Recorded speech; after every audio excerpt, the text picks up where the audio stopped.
me explain it in the way we can understand it better. So teams from NASDA actually go to these locations carrying the trackers, and then the trackers, which are mobile phones which have a GTS on them,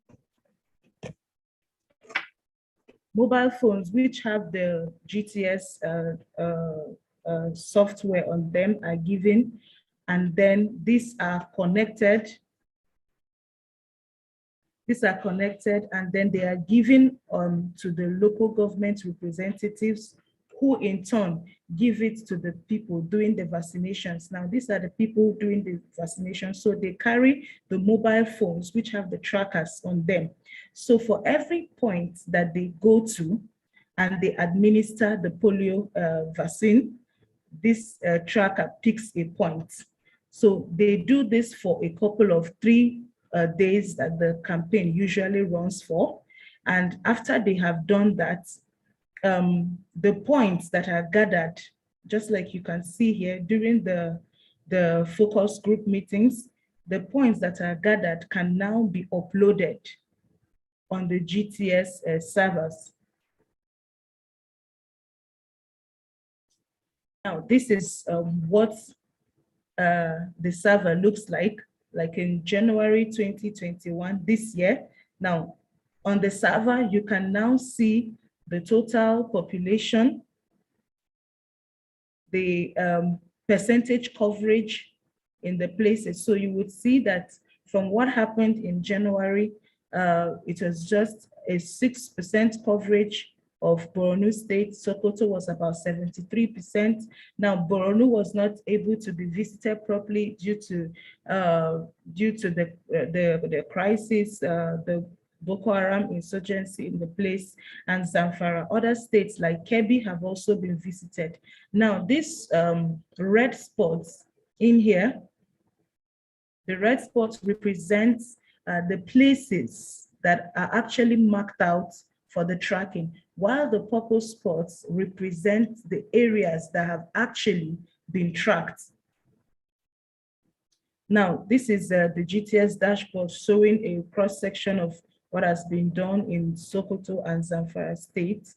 So the green polygons depict the settlements that were visited during the campaign for this one, while the red spots are settlements that have not been visited. So the purple points are the tracks collected, like I mentioned before, during the campaign. And then these are the tracks collected, and this one here clearly shows that nothing has been done.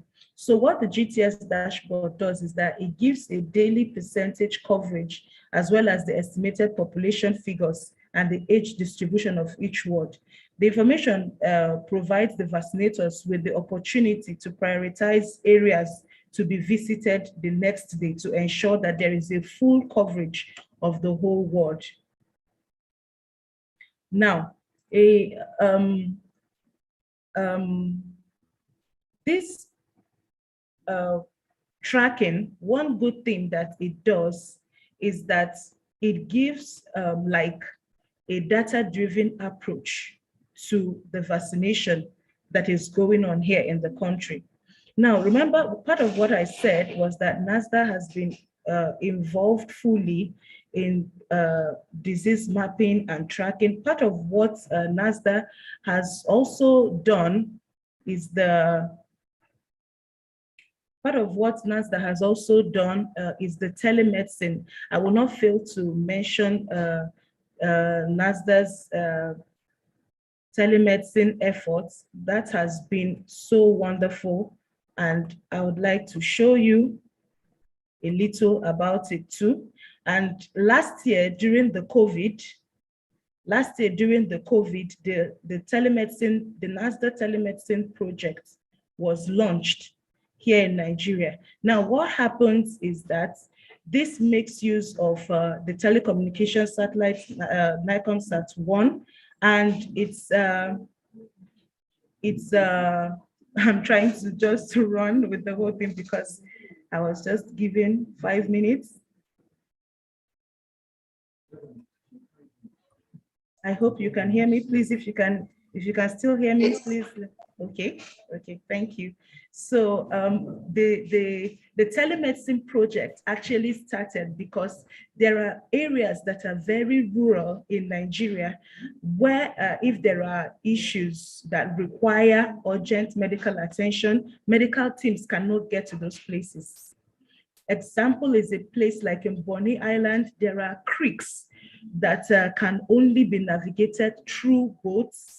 So some of these areas do not have immediate medical services in case of an emergency. And these are areas where a lot of crude oil mining takes place.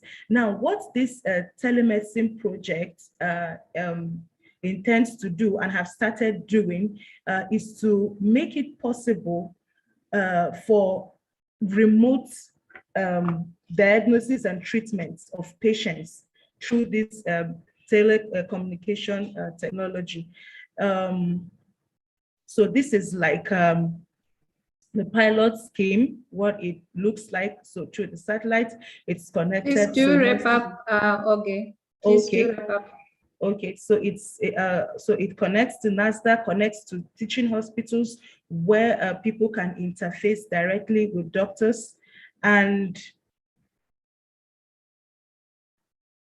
the first one was done on this bus that through some medical equipment, some connections, people can get to speak to the doctors and treatments can be given using the bus. And then the next important thing that's about to happen is that this will also be put into boats that can travel on water and give medical services where it's needed. I think I would want to stop here and probably thank you for the opportunity. Maybe subsequent times we can get to share more. Thank you very much.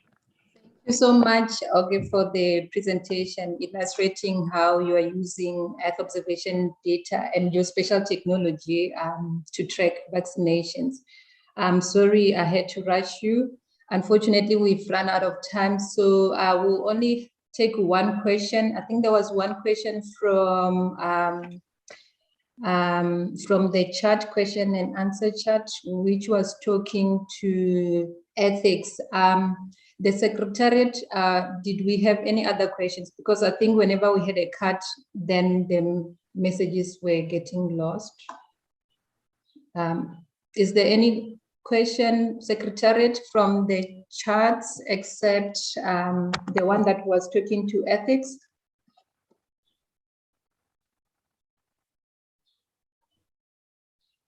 Okay, I don't hear Secretariat, so maybe let me allow Prof. Blandford to respond to the question around ethics. Someone was asking, since we get analytical information or information that we can use when we're doing this statistical analysis and modeling, how does that impact the ethics or issues around ethics? I think that was the question. I don't have access to the question at the moment. I think, so talking about ethics, anything to do with spatial information, we need to be careful of on how we present that. I think the question too might have been also to do with predictive versus uncertainty elements. I don't know if whoever's around can repost that question. If it is, then yes, we do need to consider the uncertainty in our outputs and what that means in our predictive values. It's not always straightforward and easy because we're dealing with many types of information that is different levels of granularity, and also comes from different timeframes and things. So that's not an easy one to deal with. But yes, we definitely need to figure out ways to capture that. Okay, thank you for that. I think we do have a lot of items and things that we will need to discuss further around EO for health in terms of challenges around data access as highlighted by some of the presenters. But unfortunately, we don't have time. So I would, if you still have time, like to invite the speakers to attend the EO4 Health COP meeting, which will be taking place right after this session. Please do check the emails that you have received from the Secretariat for the information. I would like to thank you all for participating in this session, but most importantly, our keynote speaker and also the presenters for the insightful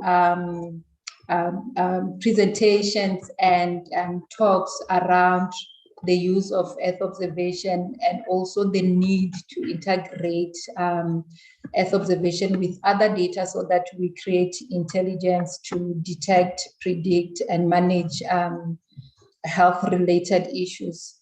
I think I have taken all the time from the others, the coming session, so I would like to leave it here. Please do enjoy the rest of the sessions and the rest of your day. I think I would like to close the session at the moment. Thank you so much for participating and for the speakers for gracing us with your presentations. Thank you so much. Bye. Thank you. Thanks, everybody. Bye.